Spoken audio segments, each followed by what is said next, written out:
A Tale of Two Cities is a novel written by the English writer Charles Dickens. It was written during the Victorian era.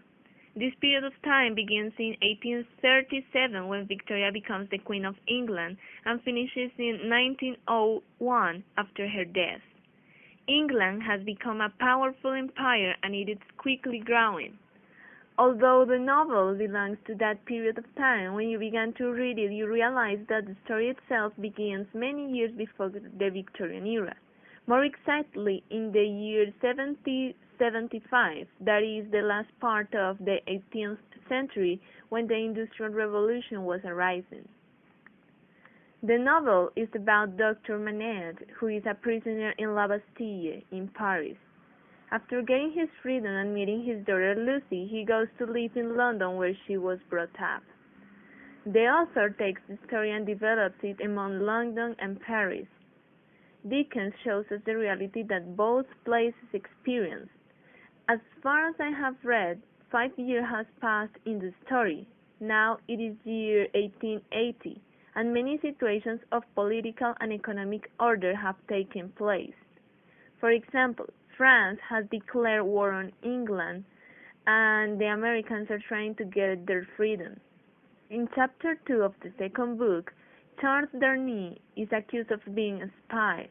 In my opinion, the following extract about Dickens' trial is a good example of the differences between the two countries.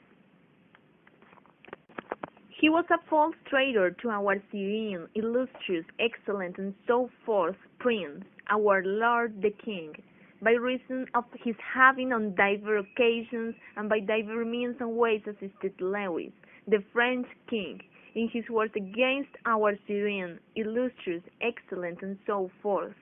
That was to say, by coming and going between the dominions of our said serene, illustrious, excellent, and so forth, and those of the said French Lewis, and wickedly, falsely, traitorously, and otherwise evil adversiously revealing to the said French Lewis what forces of our serene, illustrious, excellent, and so forth had in preparation to set to Canada and North America.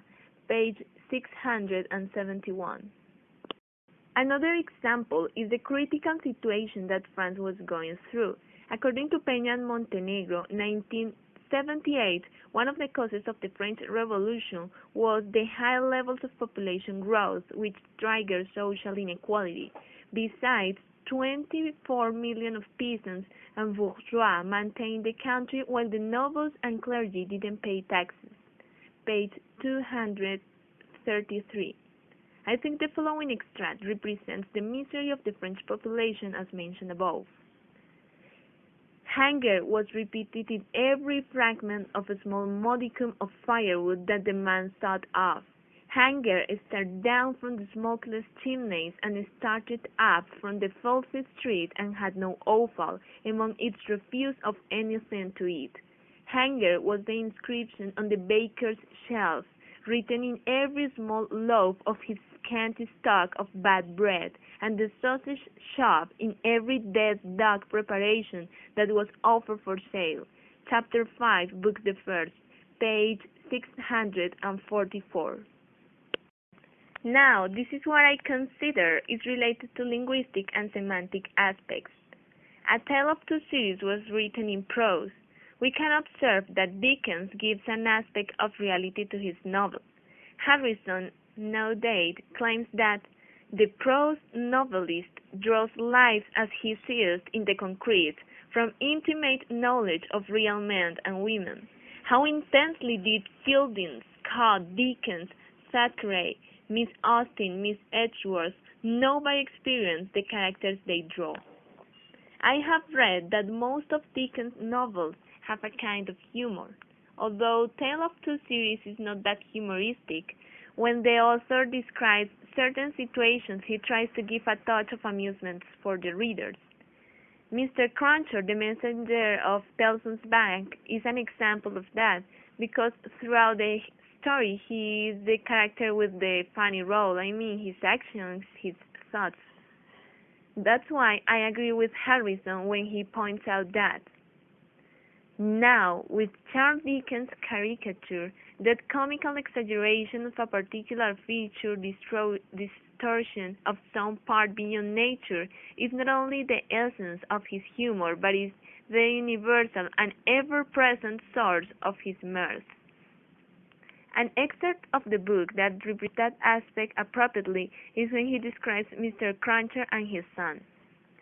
Father and son, extremely like each other, looking silently at the morning traffic in Fleet Street, with their two heads as near to one another as the eyes of each were, bore a considerable resemblance to a pair of monkeys. Chapter 1, Book the Second, page 667. Another example is the thought that comes to Mr. Lorry's mind when he first saw Miss Pross.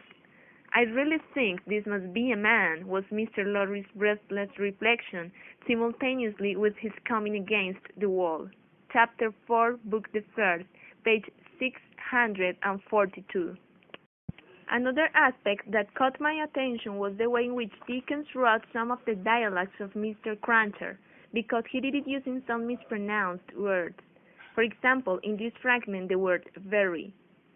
"It's hard enough to kill him, but it's very hard to spoil him, sir." Chapter 2, Book the Second, page 668. Another example is, "What are you up to, a waiter?" According to the web page Discovering Dickens, a community reading project, the word "waiter" is used by Mr. Cruncher to call his wife a graviator. On the other hand, because of his characteristic of realistic novel, it also involves a deep understanding of the situations around his life and what I call the presence of Britishness. For example, the role of women in the society is represented, in my opinion, by Lucy Manette, who was an obedient and kind woman. Women in that epoch were supposed to have a passive role in the society. They were just taken into consideration for home issues. In addition to this, Dickens highlights the country as a state where low classes were not really appreciated. Because of the industrialization process, the weather in England was not the best. The author compares the situation in the story to the one he is currently living.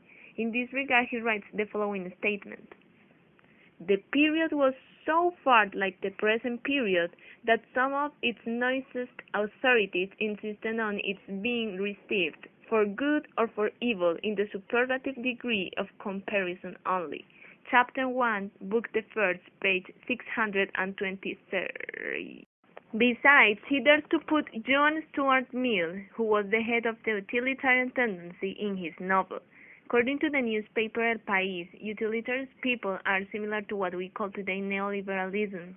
Dickens writes, "So polite and so impressible was Monseigneur, that the comedy and the grand opera had far more influence with him in the tiresome articles of the state's affairs and state secrets than the needs of all France.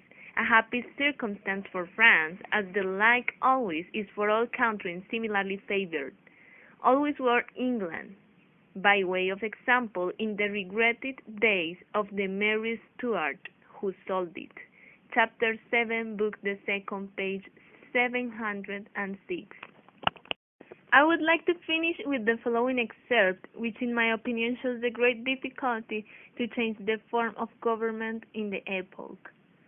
In this respect, the House was much on par with the country, which did very often disinherit its sons for suggesting improvements in laws and customs that had long been highly objectionable, but were only the most respectable.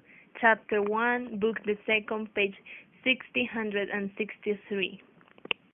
Now, some figures of speech.